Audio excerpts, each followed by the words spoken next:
Olá, cursistas! Sejam muito bem-vindos. É um prazer estar aqui com vocês. Meu nome é Cassandra Catarina Gonçalves Mineiro e trabalharemos a disciplina Didática 1. Diferentes formas de trabalho pedagógico na contemporaneidade, projetos de trabalho. Então, nós teremos trabalho pedagógico, organização escolar, pluralidade cultural e conteúdos culturais, ideologia política ou proposta de emancipação, projetos de trabalho, fundamentos e características. Então, todas essas concepções vocês irão ver e caso tenham alguma dúvida, vocês poderão postá-la no Fórum Tira Dúvidas. Então, meus caros acadêmicos e acadêmicas, estamos iniciando agora a terceira unidade desse caderno. E para tal, precisamos lembrar-lhe que nesta unidade oferecemos ao futuro professor a oportunidade de questionar sobre o modelo de ensino-aprendizagem que está sendo vivido no espaço escolar. Então, dessa forma, convidamos a vocês a enveredar neste debate sobre a importância do trabalho com projetos, como possibilidade de avanço no trabalho pedagógico na sala de aula. Assim, afirmamos porque consideramos que muitas são as tentativas da escola em encontrar novas formas de trabalho para amenizar as dificuldades de aprendizagem dos alunos enfrentadas pelos professores no cotidiano escolar. Na maioria das vezes, são tentativas frustrantes.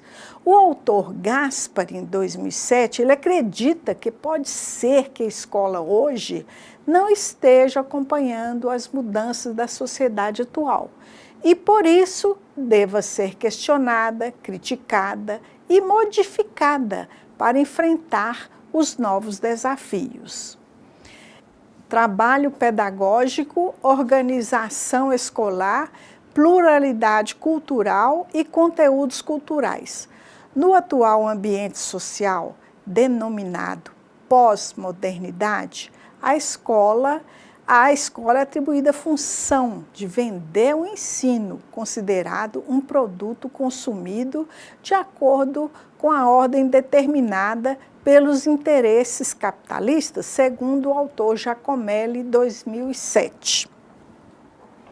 Então, nós vamos ver, caros acadêmicos, que nós precisamos ficar atentos e levar em conta que é responsabilidade da escola trabalhar e se organizar para que possa formar pessoas capazes de atuar no mundo com atitudes responsáveis e conscientes. Dessa forma, vamos entender que não dá para se vender o ensino conforme a ordem dos interesses capitalistas, a qual não se pode aceitar. Então, é diante disso, consequentemente, promover a desigualdade entre as classes, excluindo as classes economicamente menos favorecidas. É isso que a globalização quer, ao justificar a aceitação desse tipo de proposta capitalista, que só visa a produção. Então, considerando, pois, que a lógica do mercado faz com que o modelo neoliberal seja aceito e apreendido como natural por meio da cultura expressa na pós-modernidade. E nós vamos verificar que o trabalho pedagógico existe nele a organização escolar, pluralidade cultural e conteúdos culturais. Dentro disso aí, uma ideologia política ou proposta de emancipação, que é necessário pensar a escola capaz de formar sujeitos preocupados com a realidade em que vivem, considerando que, dependendo da postura que o professor aprende a assumir, o trabalho com projetos poderá possibilitar pensar no uso adequado do tempo e do espaço da escola de acordo com os tempos atuais. Diante disso aí, portanto, caríssimos e caríssimas, precisamos compreender que o discurso de melhorar a qualidade do ensino na escola, que no mencionado contexto significa a formação de sujeitos preocupados com a realidade em que vivem, no entanto, direciona a formação de mão de obra para atender à demanda da estrutura de produção capitalista, por meio da justificativa de que a sociedade requer um novo perfil de trabalhador, coerente com as transformações decorrentes da globalização. Isso requer a mudança do perfil da educação. Então, nós alertamos para o fato de que, no controle da exploração dos países economicamente menos favorecidos, são utilizados esses mecanismos, que eles estão presentes no interior das escolas, com o objetivo de padronizar o perfil dos sujeitos a serem formados. O trabalho pedagógico tem a organização escolar, a pluralidade cultural e conteúdos culturais. Então, o tempo escolar é organizado, dividido em séries, bimestres ou trimestres. E o espaço também, tendo cada turma uma função em sua sala, em cada espaço. É necessária a construção de políticas para o envolvimento significativo dos alunos em um projeto coletivo, que organize o espaço escolar, recrie o tempo, transformando-o de forma a abrir os portões da escola para a participação da comunidade. Diante desse contexto, caros acadêmicos e acadêmicas, na sequência dessa reflexão, é importante salientar que pensar o tempo escolar significa, em geral, pensar que ele é organizado de uma forma fragmentada, séries, bimestres ou trimestres, e que o espaço também é fragmentado, tendo cada turma uma função em sua sala, como se houvesse limites em cada espaço.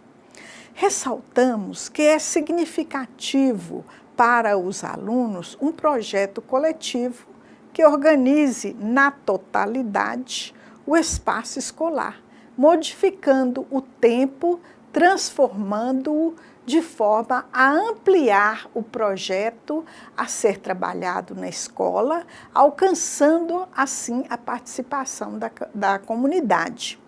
Mudar o perfil da educação para atender à demanda da sociedade pós-moderna requer, então, considerar que o conhecimento agora precisa ser globalizado, de forma a promover o ensino no contexto de uma escola que propõe a descentralização de sua organização, envolvendo a sociedade onde se encontra.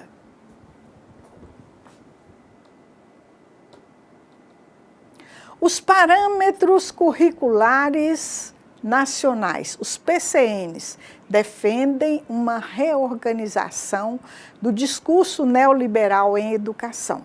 Gostaríamos de que você refletisse acerca do nosso entendimento a respeito do documento dos parâmetros curriculares nacionais, ou seja, os PCNs. Se a escola pretende tratar dos temas transversais, ela deve definir quais conhecimentos devem ser ministrados. Portanto, ela deve tratar de questões que dizem respeito à vida dos alunos e com as quais eles se confrontam no dia a dia.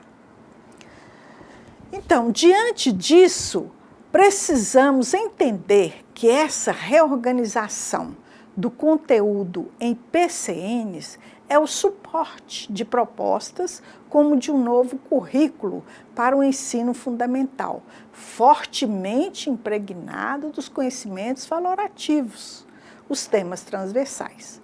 Então, o papel da escola deve ser o de formar o cidadão para atuar em uma sociedade democrática. Em decorrência disso, o fato de se trabalhar com questões direcionadas à vida do aluno resulta na individualização dos currículos. Cada escola pode trabalhar os temas dos PCNs de acordo com a sua necessidade, desarticulados do currículo nacional, com consequente fragmentação do saber e desarticulação dos professores que deixam de questionar o seu papel frente à sociedade.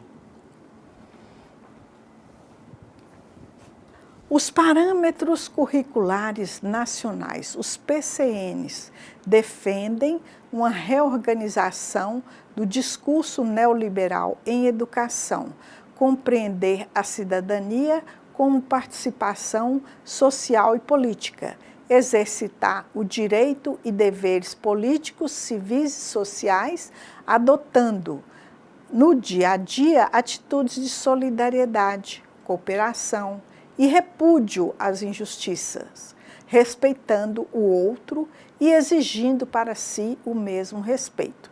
Posicionar-se de maneira crítica, responsável e construtivista nas diferentes situações sociais, utilizando o diálogo como forma de medir conflitos e de tomar decisões coletivas.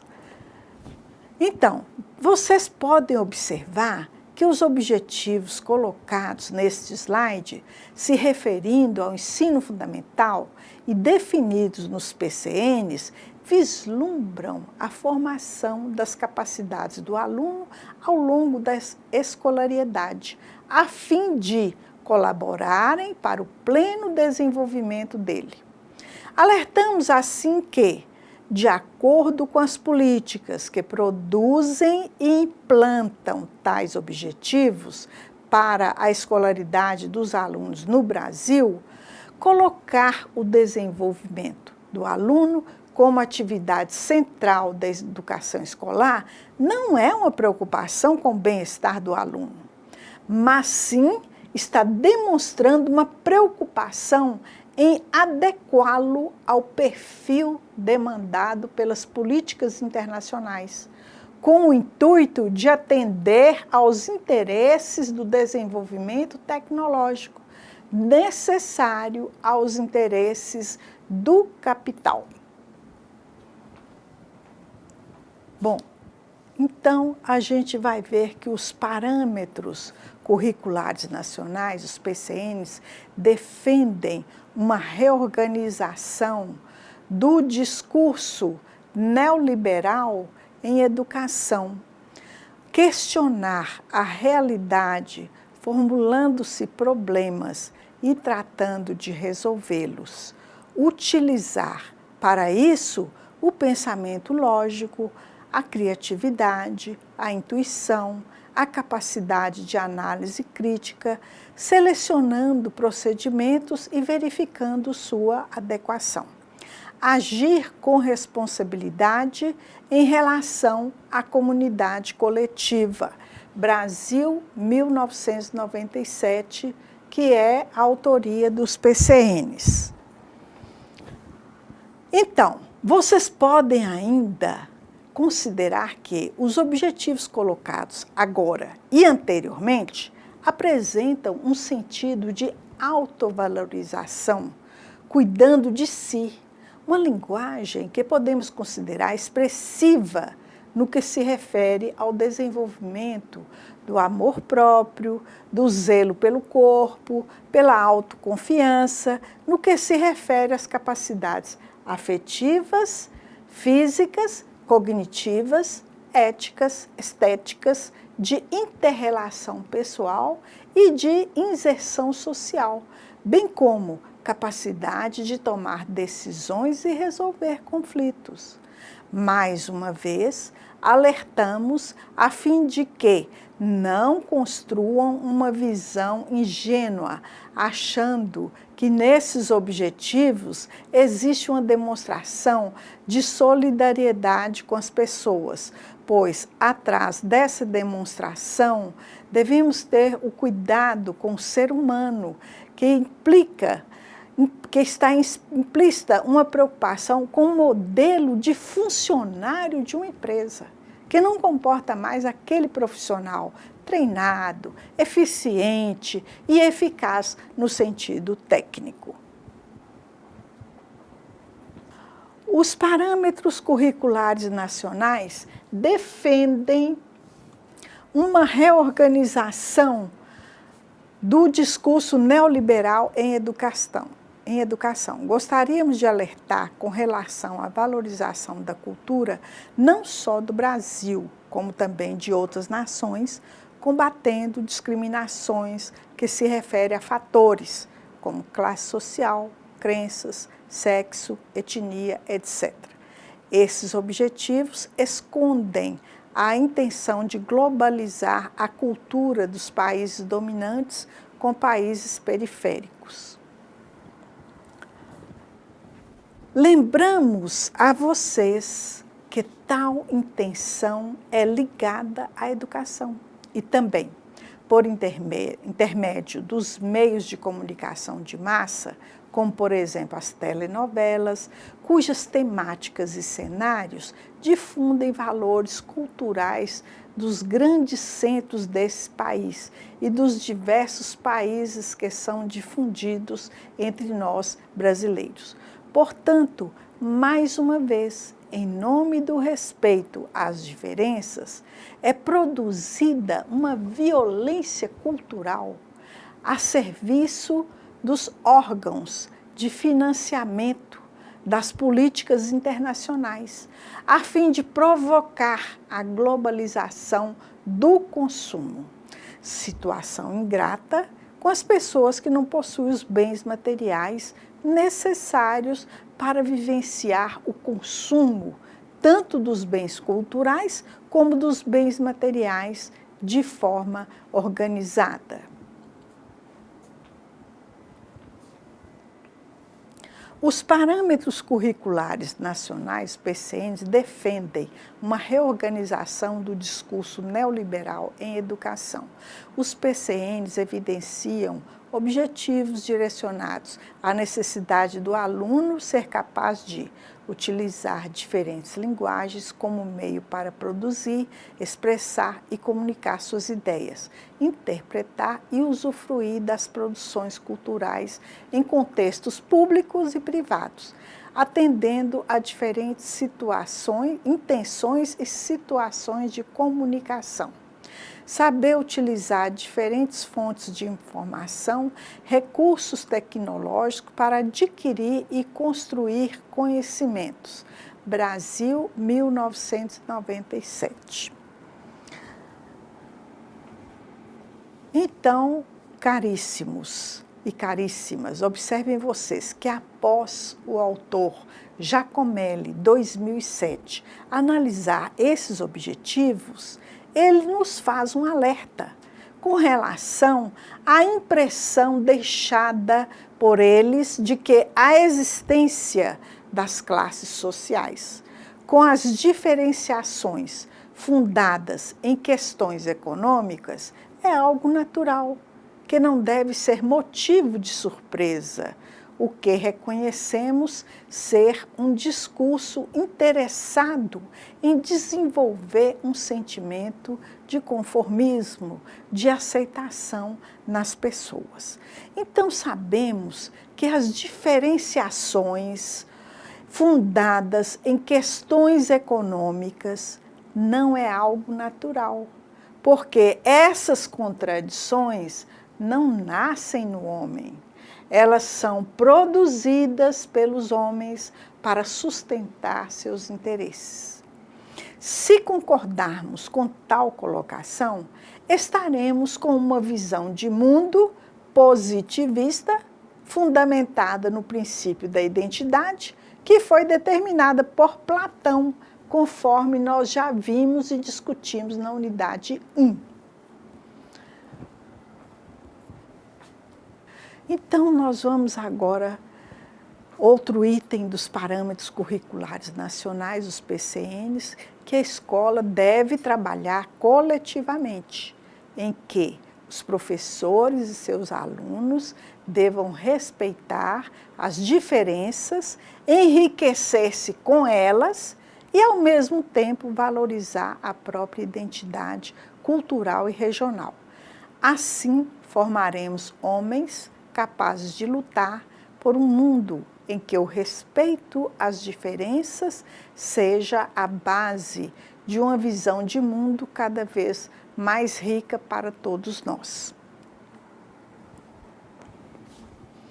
Então, vocês percebem que após dialogarmos acerca dos fundamentos, objetivos e políticas que dão origem aos PCNs, com o intuito de orientar as escolas na organização de uma proposta curricular voltada para a cidadania, nós preocupamos necessariamente com as diversidades existentes na sociedade, uma das bases concretas em que se praticam os preceitos éticos.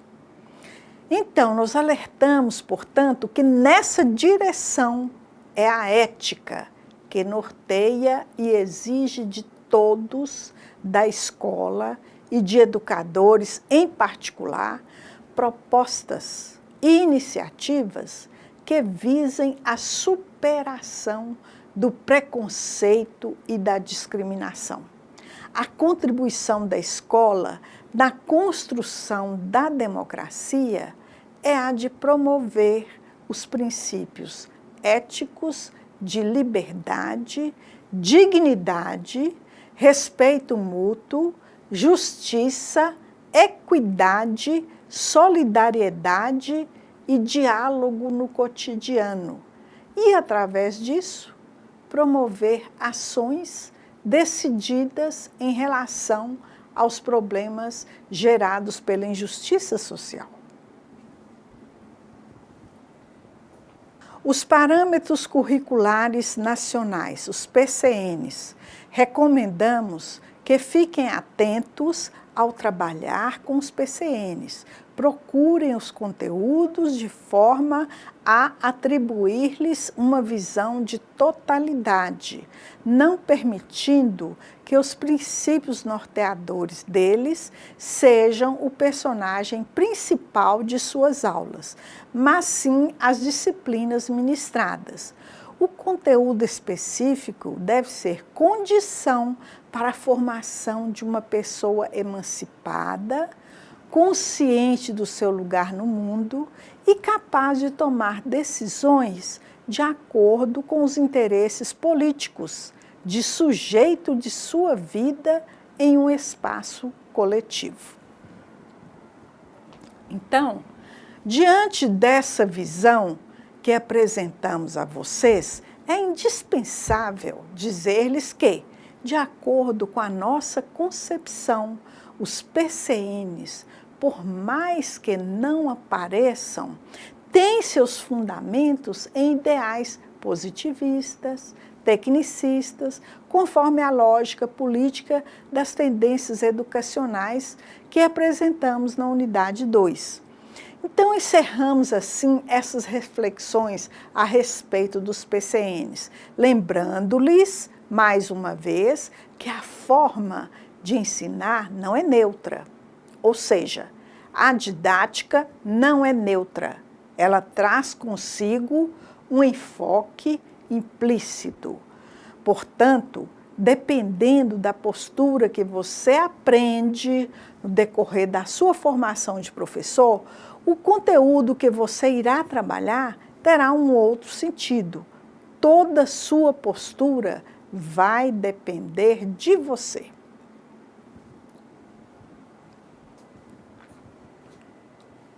Projetos de trabalho, fundamentos e característica. Devemos ter uma visão de mundo onde se defendem interesses políticos, econômicos e ideológicos, que podem ser percebidos no ambiente social em que eles nascem.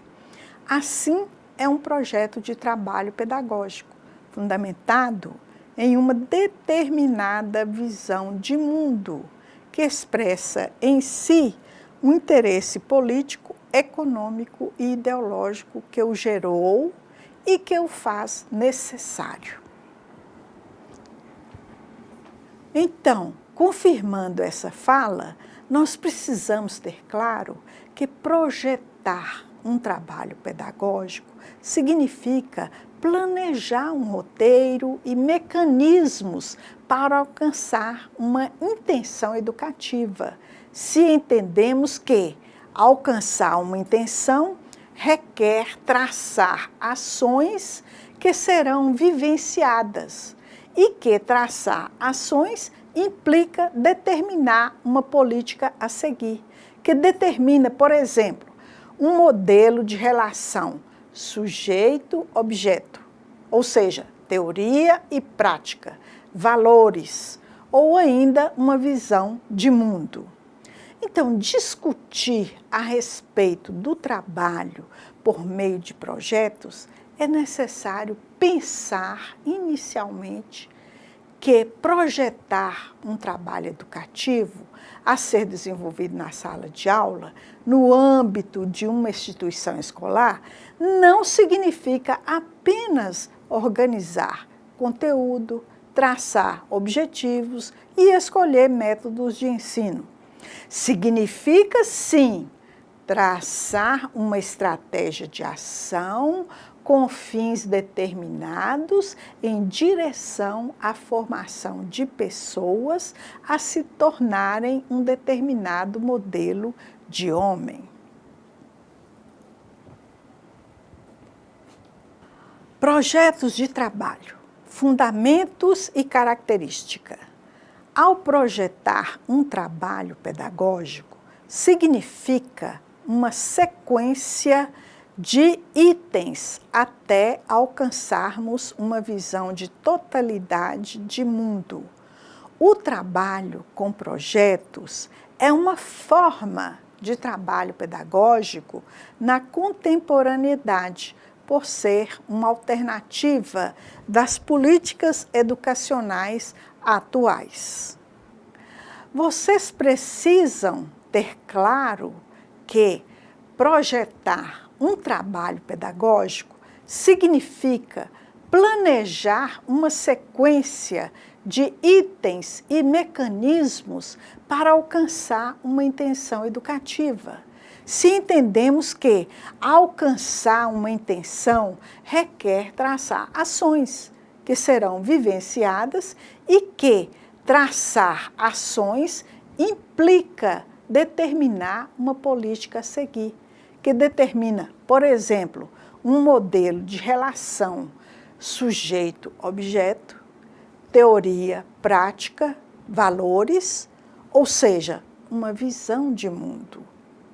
Então, considerando o conceito que ora apresentamos, podemos perceber que a implantação do trabalho com projetos não ocorreu se preocupando com o sujeito em formação, mas sim a serviço dos interesses das mesmas políticas que determinaram a produção dos PCNs, cujo modelo foi copiado da Espanha como forma de uma reorganização democrática.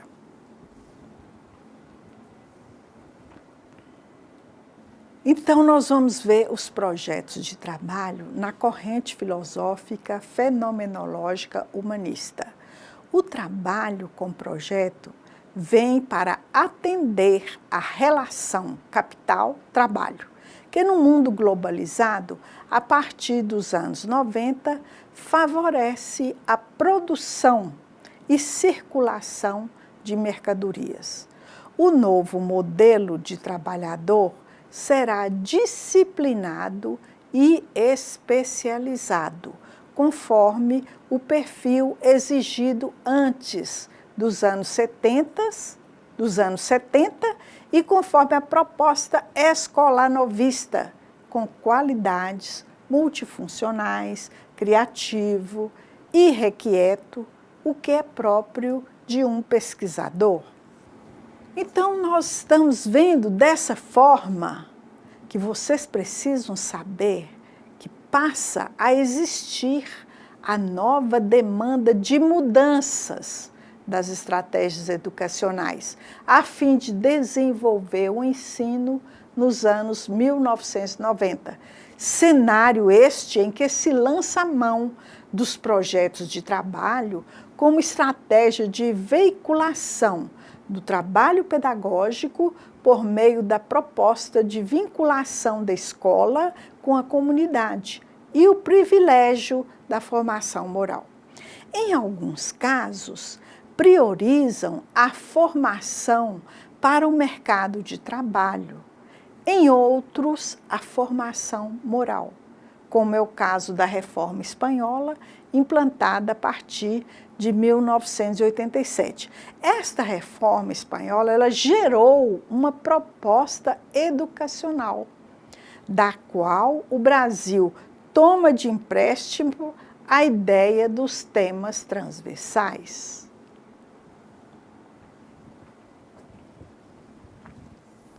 Projetos de trabalho, corrente filosófica fenomenológica humanista, aprender deixa de ser, então, um ato de memorização. E o ensinar não significa mais repassar conteúdos prontos e acabados. O aluno aprende participando, vivendo sentimentos, tomando atitudes diante dos fatos, escolhendo procedimentos para atingir os objetivos propostos no planejamento do projeto.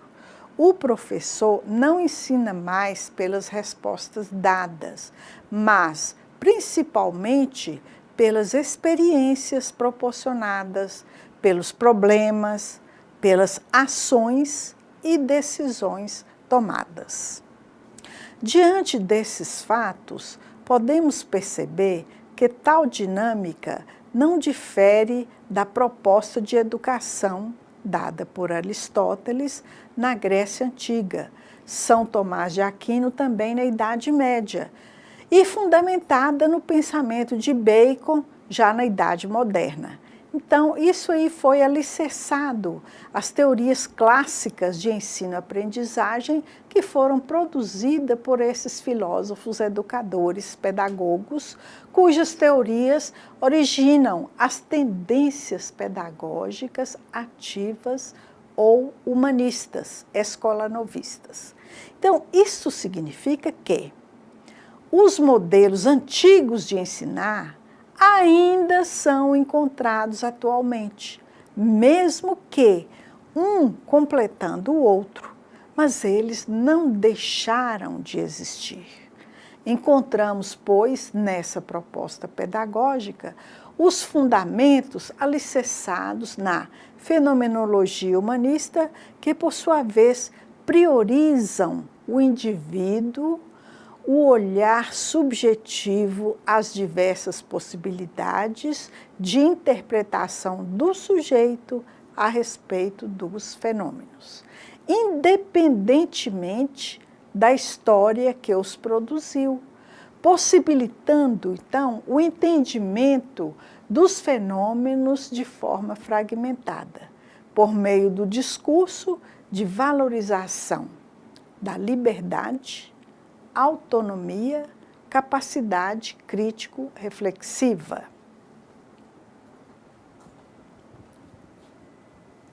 Os projetos de trabalho na corrente filosófica ainda fenomenológica humanista, um professor que ensina a escutar, leva-os a aprender com o que os outros dizem, possibilitando ao aluno aprender de diferentes formas. Uma aproximação atualizada dos problemas da disciplina e dos saberes. uma forma de aprendizagem em que se leva em conta que todos os alunos podem aprender, se encontrarem oportunidade para isso acontecer. A aprendizagem está vinculada ao fazer, à atividade manual e à intenção. Diante dessas características do projeto de trabalho, precisamos observar que fica claro o valor atribuído ao ponto de vista individual, conforme propõe a corrente fenomenológica. Porém, o autor não apresenta como característica a valorização também dos conteúdos científicos, que o aluno precisa saber. Então, atenção, dessa forma, o conhecimento a ser aprendido pelo aluno e ensinado pelo professor fica logo em segundo plano, na medida em que é entendido como consequência. Nesse sentido, tira do professor o compromisso de ensinar e coloca-o na condição de quem colabora e, principalmente, de quem aprende com o aluno na sala de aula.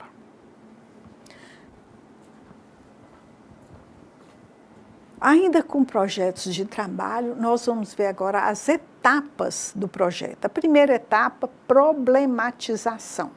Sendo assim, ressaltamos que o modelo envolve as etapas: problematização, desenvolvimento e síntese. Esclarecemos-lhe que essas etapas propostas para o projeto de trabalho estão de acordo com os cursos de formação de professores do Brasil. De acordo com Hernandes, 1998, o primeiro momento é o de problematização, o ponto de partida, a partir do qual o grupo levanta questões significativas para investigar. Nessa etapa da problematização, os alunos irão expressar suas ideias, crenças e conhecimentos sobre o problema em questão, os quais foram evidenciados por eles mesmos, revelando suas hipóteses. O professor detecta o que os alunos já sabem e o que os alunos ainda não sabem sobre o tema que será estudado. O nível de compreensão inicial dos alunos é que definirá o caminho que o processo tomará. Assim, as questões levantadas definirão a organização do projeto pelo grupo. De acordo com essa perspectiva, é entendido que os alunos sabem claramente o que, por que e para que estão fazendo. Aprendem também a formular questões e a transformar os conhecimentos em instrumento de ação. Para conduzir esse processo, é necessário, então, que os professores tenham clareza dos objetivos que querem alcançar e formulem também claramente as etapas do trabalho. A segunda etapa, desenvolvimento, Hernandes, 1998, diz que nesse momento são criadas as formas para se buscar respostas às questões e hipóteses formuladas pelo grupo na problematização. Então, assim, os alunos se defrontam com situações que os obrigam a comparar pontos de vista, a rever suas hipóteses, a colocar novas questões. Meus caros acadêmicos e acadêmicas, nessa etapa, o desenvolvimento se refere a um conjunto de ações planejadas que descrevem como o trabalho será realizado, operacionalizado e apresentado para a comunidade escolar. E ainda, como poderão ser divididas as atividades entre os membros do grupo. Define-se quando serão realizadas as etapas planejadas e quem realizará e será responsável por cada uma das atividades. Os recursos podem ser materiais e podem ser humanos, que serão necessários para a perfeita realização do projeto, sendo o momento de colocar tudo que foi planejado em prática e realizar todas as atividades planejadas. A terceira etapa, síntese. Este momento acontece durante a execução de projeto, quando as certezas iniciais vão sendo ampliadas e novas aprendizagens vão sendo construídas. É o momento da culminância, quando se expõe publicamente, isto é, de uso no âmbito coletivo, seja no interior da classe, seja no âmbito da escola, seja na comunidade, o resultado daquilo que foi produzido. Meus caros acadêmicos e acadêmicas, esta etapa síntese representa até onde os alunos conseguiram chegar, ou seja, a quais resultados chegaram. Existem múltiplas possibilidades de projetos que visam resultados voltados para a vida comunitária. Nessa medida, os alunos podem construir novos conceitos e são apresentadas as atividades desenvolvidas no projeto para a comunidade escolar. Ou mesmo se a escola tem algum evento, esse resultado de projeto pode ser também apresentado em eventos da escola. A utilização de portfólio como instrumento de avaliação. O portfólio oferece aos alunos e professores uma oportunidade de refletir sobre o progresso dos estudantes em sua compreensão da realidade, ao mesmo tempo em que possibilita a introdução das mudanças durante o desenvolver do programa de ensino. Hernandes, 1998.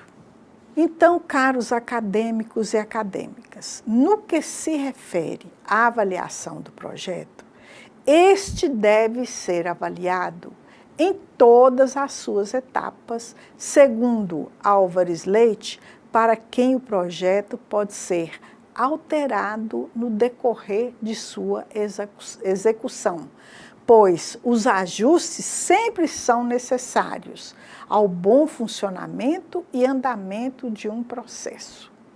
Também permite aos professores aproximar-se do trabalho dos alunos, não de uma maneira pontual e isolada, como acontece com as provas e exames, mas sim no contexto de ensino e como uma atividade complexa, baseada em elementos e momentos da aprendizagem que se encontram relacionados.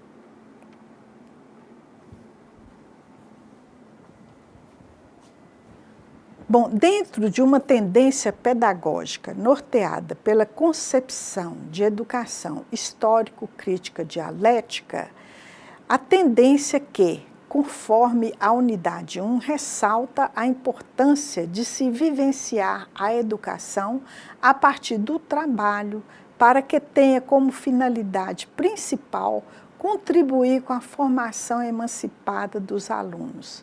Saviani, 1991.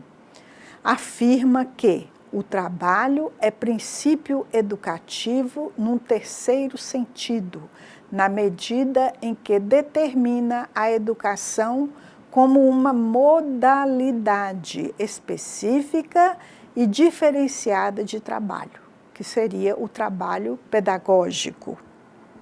Ou seja, Percebe-se a atenção do professor no processo de interpretação e crítica, que mostre a reflexão a respeito dos diferentes pontos de vista acerca de tema e problema. Ao desenvolver nos alunos uma atitude solidária de cooperação, entendemos estar de acordo com as atuais políticas mundiais. Enfim, para executar o trabalho com projeto, conforme aponta Gaspari em 2007, cabe ao professor mostrar aos alunos a nova forma de estudar. O professor trabalha com a intenção de promover não só atitudes de cooperação, mas sim de introduzir os educandos no processo didático-pedagógico, de forma que não são os alunos a determinar a direção do conteúdo, porque nós entendemos que eles não têm maturidade para tal. Trabalho com projeto, concepção de educação histórico-crítico-dialética, primeira fase do trabalho. O aluno deverá ser sujeito do processo educacional nas fases do trabalho, ou seja, problematização, instrumentalização, catarse, quer dizer, tornar puro, e a prática social. Dessa forma, saberão que o trabalho vai ser desenvolvido pelo método prática, teoria, prática, e entenderão a importância do conteúdo estudado em suas vidas, oferecendo mudança de postura por parte de alunos e professores. Então, eu gostaria de esclarecer a você que precisa entender ainda que, ao falarmos a respeito de mudar de postura, aqui implica deixar de se conceber como um espectador da vida, para se tornar um sujeito que produz a vida por meio de suas ações e pensamentos dinâmicos e constantes sobre o mundo, quer dizer, consequentemente, no decorrer do movimento histórico que assim o produz. Então, nós vamos prosseguirmos nossa conversa, lembrando-lhes que tudo o que dizemos se aplica diretamente à sua formação como professor, como professora. Por exemplo, com o conteúdo que estamos discutindo nesse caderno, estamos discutindo a sua formação, a nossa formação como professor, e não apenas tratando de fatos históricos distantes de nossas preocupações. Nós estamos falando a respeito de nossas vidas ou das políticas que envolvem a educação oferecida para todos nós e para nossos filhos, no atual contexto das sociedades globalizadas em que vivemos.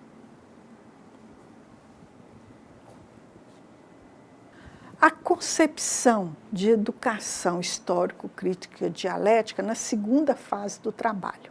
O segundo passo do trabalho com projeto apresentado por Gaspari, 2007, direciona-se na teorização da prática, considerando que as problematizações levantadas a respeito do cotidiano buscam elementos teóricos necessários para revelar as contradições.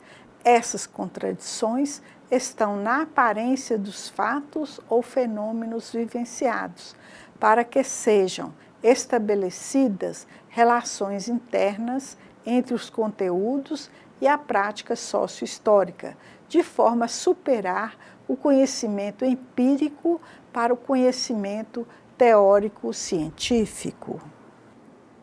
Atenção, caros acadêmicos e acadêmicas, entendemos que, para que a explicação da realidade por meio do conhecimento particular, é necessário que seja transformada em uma explicação por meio de conceitos científicos e juízos universais.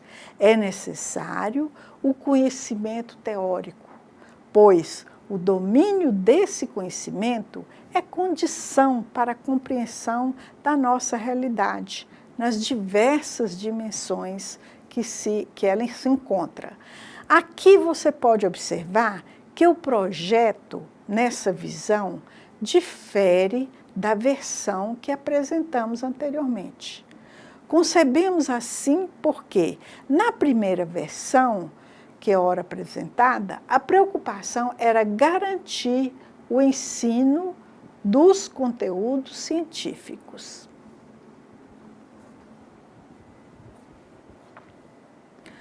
A concepção de educação histórico-crítico-dialética, terceira fase do trabalho.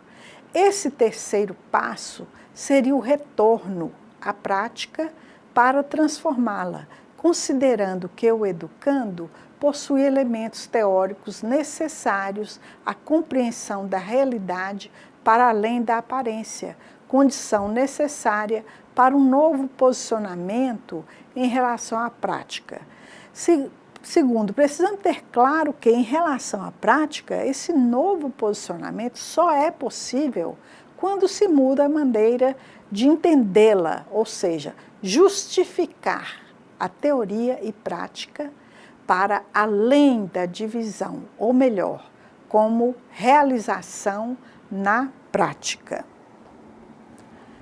Diante disso, alertamos vocês que, sob essa ótica, a prática é ponto de partida e ponto de chegada. Ação, reflexão, ação.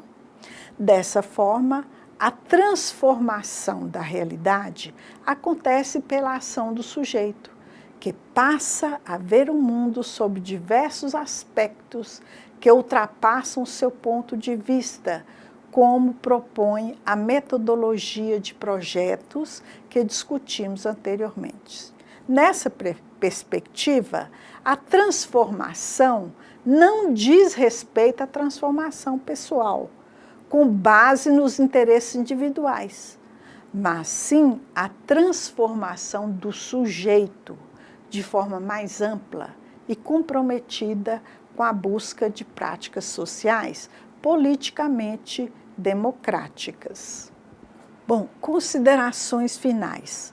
A atividade escolar deve se direcionar a situações de experiência onde são ativadas as potencialidades, capacidades, necessidades e interesses naturais da criança. 2. O currículo não deve se basear nas matérias de estudos comuns, mas nas atividades e ocupações da vida presente, de modo que a escola se transforme no lugar de vivência daquelas tarefas requeridas para a vida em sociedade. Libânio, 1991. Dessa forma, concluímos essa unidade refletindo sobre o desenvolvimento do projeto de trabalho, esclarecendo a vocês que entendemos que a primeira metodologia aqui abordada tem fundamentado as discussões acerca dessa temática nos cursos de formação de professores por intermédio da circulação de literatura de origem espanhola. Então, nós ressaltamos ainda que esta forma de trabalho não é novidade nas escolas brasileiras. Afirmamos, assim, que ao considerarmos, na década de 30, o contexto escolar brasileiro, tal proposta de trabalho pedagógico já foi vivenciada. Dessa forma, com o nome de escola nova, humanista, moderna ou escola ativa, com um discurso de humanizar a educação, respeitar o ponto de vista dos alunos, permitir a liberdade de pensamento fundamentada nos princípios da psicologia. Finalizando esta aula, realize então a atividade abaixo. São umas questões que eu coloquei e eu quero, inclusive, que vocês depois procurem os seus tutores presenciais, que eles estarão com as respostas para conferir com vocês. E então, finalizando esta aula, eu gostaria muito de agradecer a vocês e dizer a vocês que na próxima aula que a gente se encontrar, vocês também estejam aptos a entender melhor sobre o nosso assunto. Muito obrigada.